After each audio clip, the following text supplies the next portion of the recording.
Okay, so this is part two, continuation. Like, I had to delete some more stuff, like apps that I really needed. I guess I need to upgrade my phone, but I just paid off this iPhone and my Galaxy. I'm not the one to fall into the trap of keep upgrading these phones after you pay them off. So I don't know if I can buy some more storage or what, but this is unacceptable. But before it cut off again, saying I don't have enough storage, let me continue.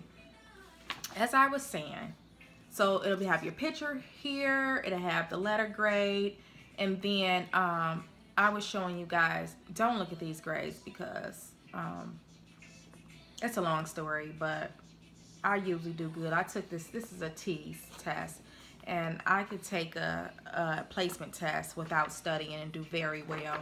Um, but the instructor gave me some incorrect information, and I didn't know I was being timed for each portion. I thought it was an overall time, but we were being timed for each section, reading, math, blah, blah, blah. So I got scored low in reading, which was the easiest one. You read a passage and answer questions.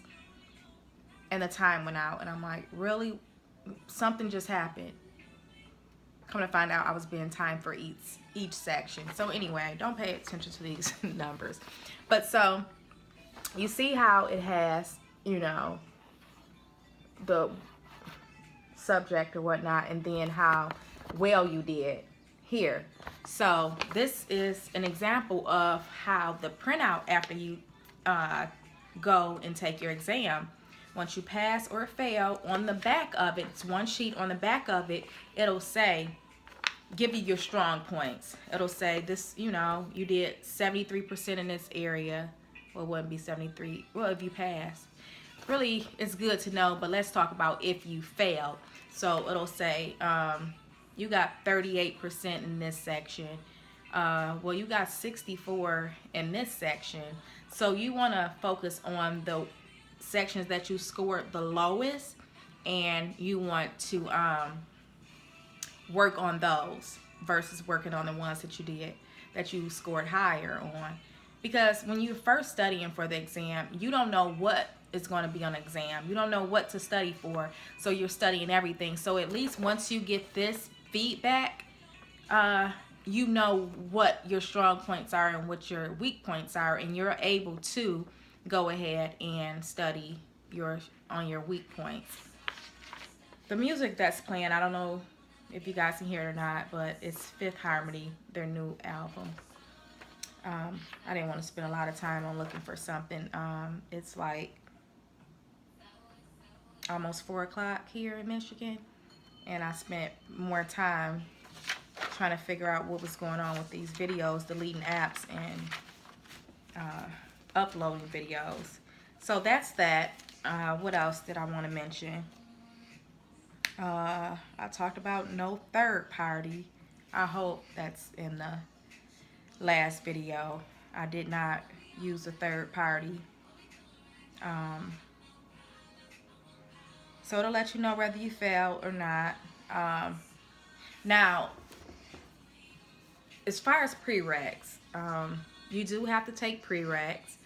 I'm sorry if I'm repeating some of this stuff, but it's just been cutting off so much. I don't know what I said and what I didn't say. So as far as the prereqs, you have to now take the TEAS test.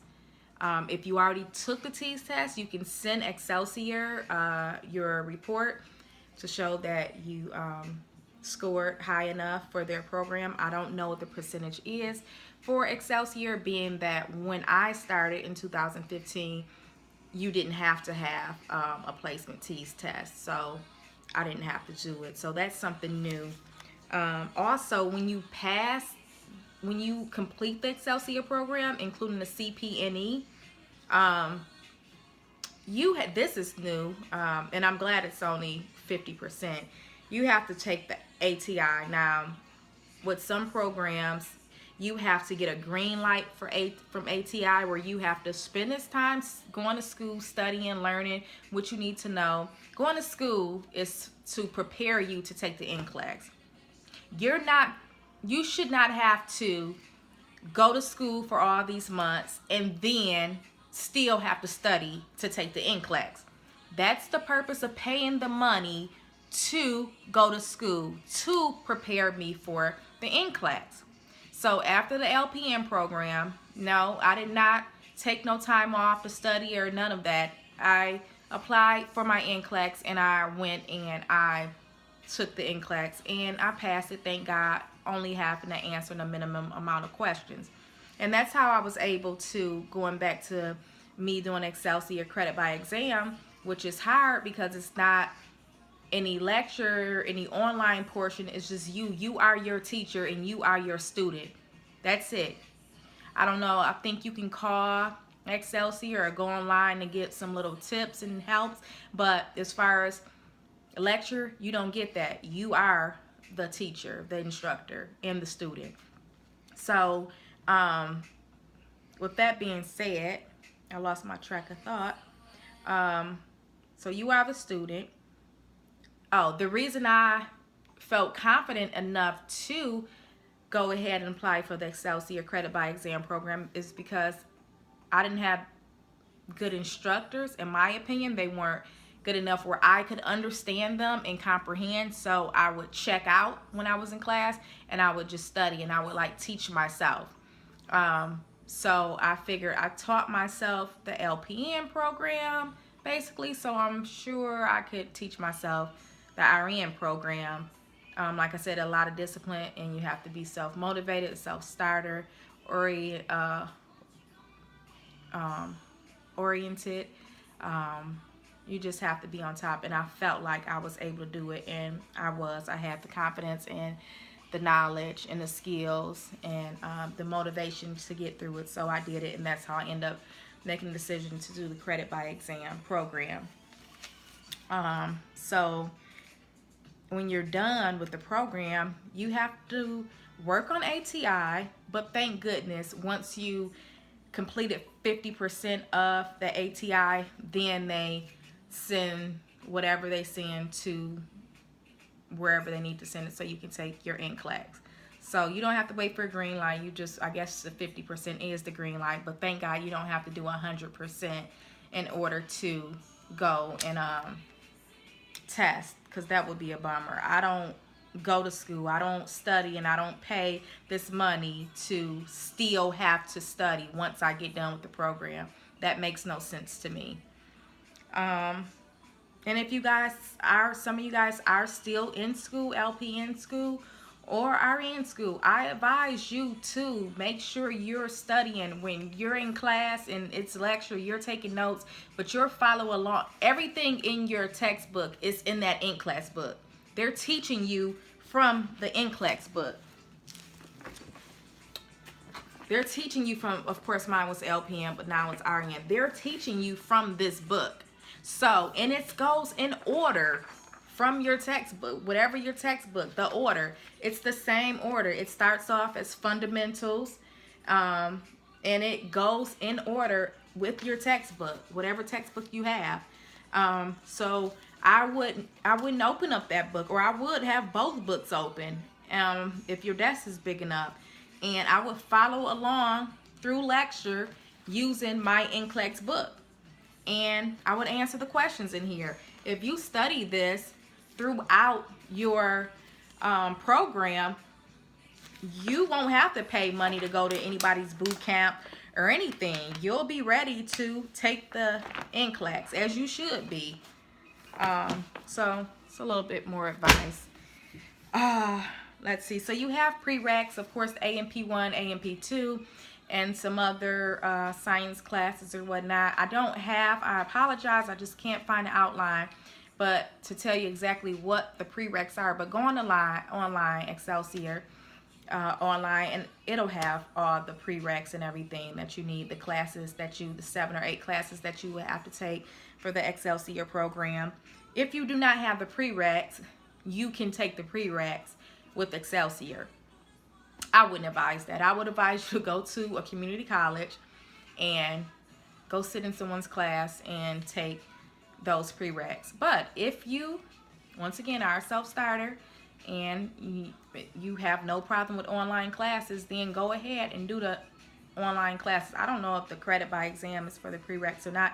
They could be. I'm not sure. I didn't have to go that route. I didn't have to take any prereqs, so I don't know. Once again, go to the website and or just call up there and ask to speak to a nursing advisor, and they'll tell you everything you need to know. So that's that. And then after you take the 7 or 8 classes, now remember 7 classes is if you are a new LPN. So I graduated in 2014 and I started the September 2014 from the LPN program. And 2015 I jumped into the Excelsior credit by exam program. So I was a new nurse, so I only had to take 7 of the classes. So on top of those 7 or 8 classes, it's 2 additional classes, and it's like a head to toe assessment. These are 8 weeks, and it is some online. You take the test online at home, those 2, and it says it's 8 weeks, but you can go at your own pace, so you can finish as soon as you would like. Like I finished it in a couple days, like 2 days. It could have been done in 1 day, but it says it's an 8-week course, but you have to wait. Even if you get done in 1 day, you have to wait the 8 weeks to start the second class. And I think it's clinical something. I can't remember exactly what it's called. I'm sorry. Just go online and I think it's FCCA is what it's called. Focus assessments. So on top of those 7 or 8 classes, you have to do those 2 FCCA, I believe that's what it's called, classes, which are 8 weeks. And like I said, you can get done in 1 day. I don't advise it. I don't know if I should be saying that or not. But, and that's what those were. One of those I failed also. And it's so easy. I'm like, really? I failed? Come on now, whatever, okay.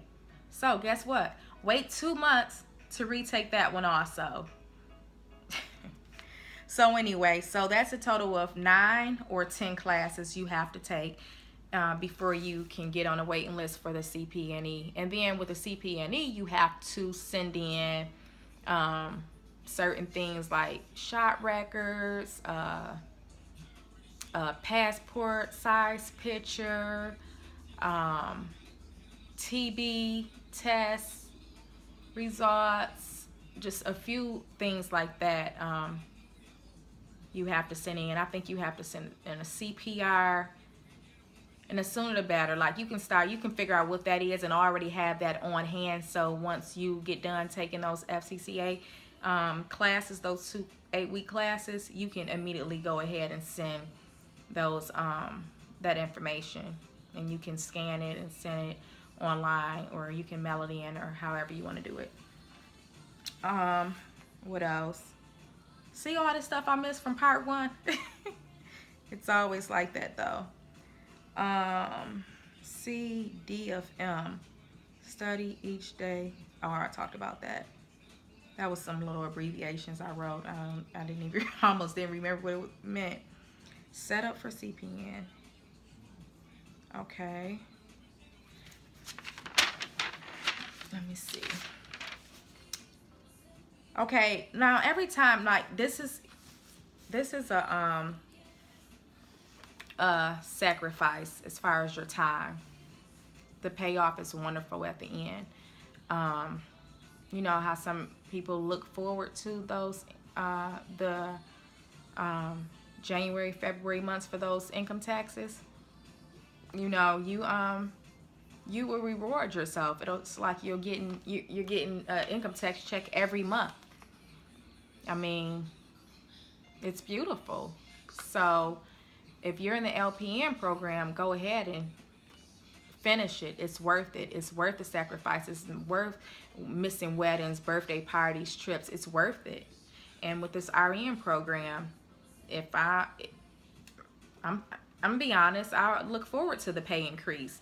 Um, and here in Michigan, like one of my jobs I was working at, I was contingent, which means as needed, but I worked like full-time hours. I was getting like $28 an hour as an LPN, newly LPN. I only been an LPN going on like 2 years. Um, no, 2014, 15, 16, going on, yeah, for about 2 years.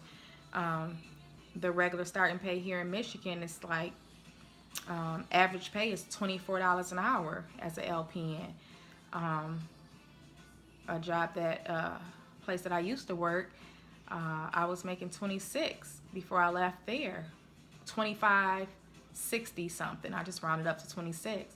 Um, and as an RN right now, they're paying their RNs $31 and some change. Um, and that's just at certain places. So the reward, the payoff is awesome. Like, do it. And so with this, I just, you have to put in the time. You have to put in the work. You have to understand this is a sacrifice. It's a sacrifice. And it pays off at the end. So I would encourage you, every time you pass an exam, go celebrate. Go celebrate. Every time you pass an exam, celebrate. And get with your homegirls and let them know every time. Get ready, y'all. Every time I pass an exam, homegirls, homeboys, every time I pass an exam, we going out to celebrate. And that's going to be motivation also. The turn up after the stressful studying and testing. The studying can be fun though, but the testing and anxiety is just, no matter how well you prepare, you just know it's a chance. Like, oh my God, I could fail. So just stay motivated. Even if you do fail, stay motivated. And if you need to take a break, take a break. Don't rush it. You don't have to rush it. If you need to take a break, take a break. But don't take too long of a break, because you'll get set in that break and it's hard to get back to it. And if you're an LPN right now, in school to be an LPN right now, and you're just watching these videos to see what you're doing in the future, that's good. That's what I always do. I always see the prereqs, whatever. I get as much information as I need to figure out what do I need to do once I'm done with this. So I'm already prepared. I want to be a nurse practitioner. I want to own a CNA school.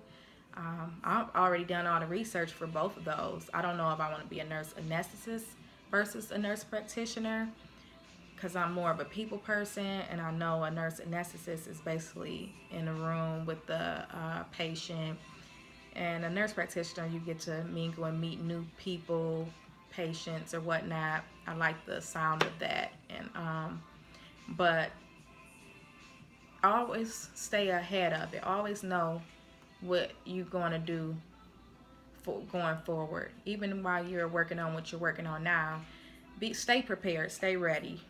But if you're in school to be an LPN and you're wondering about jobs, those jobs come a dime a dozen. Like, you get done with school, you get your you get your license today, you'll be working tomorrow. So you'll be interviewing with someone tomorrow, and most likely you will be hired on the spot, and you'll be working the next day.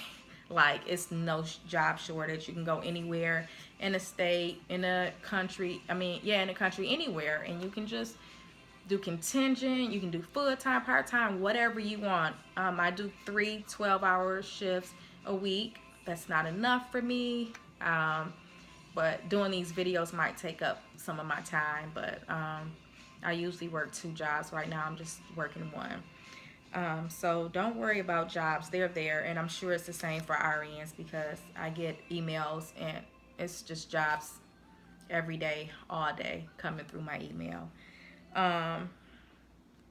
Right now I'm a wellness nurse manager at a assisted living, a newly assisted living. It's nice. I love it. I've worked really long-term care nursing homes. I'm getting the experience that I need, but right now I wanted management skills. And I already talked about my goals as far as to be a nurse practitioner, a nurse anesthetist, CNA school. I want to build. I want to build a. I want to build a team of nurses also, uh, because I want to start an organization. I'll talk more about that once I get some of that sorted out. But I just want to, motivate people, show people that it's possible. I got a story to tell. Maybe one day I'll tell it, or I don't know, maybe I'll write a book and tell it. But I got a story to tell, and you guys wouldn't believe where I come from. But nothing can stop you. It's nothing but opportunity here in this country, and you have to overcome the things that you had to experience on a journey of growing up, and you just gotta don't use no excuses. Don't use your past as an excuse for why you can't do something. Use your past, if it was horrible, to motivate you to be all that you can be, to overcome what you've been through, to show others, like, listen, I'm a testimony. I'm a living testimony. I've been there. Or if I haven't lived your struggle, I got a struggle to tell also. But look where I'm at now, and look where I'm going. I just want to help others, make it easier for others. And everybody don't have the ability to research and do what I'm doing and other people are doing. And that's why I'm here to do it for you. So you ask me any questions you want to ask. You can ask some questions with some friends. That's what I'm here for. Like I said before, I was looking for some answers. I was looking for some insights. I was looking for some reviews for this program, the Credit by Exam nursing program, and I did not see any. So I said, hey, it must be a call for me to upload these videos to help somebody, because somebody just like I is typing up in any topic in the YouTube box to get something to come up about this program. And so it's my duty to let y'all know what I came up with. And you guys know how I said divide the chapters up or whatnot. Get you a planner. I found this planner, and like when I was doing health and safety, I put on here when the days I had to work and when I didn't.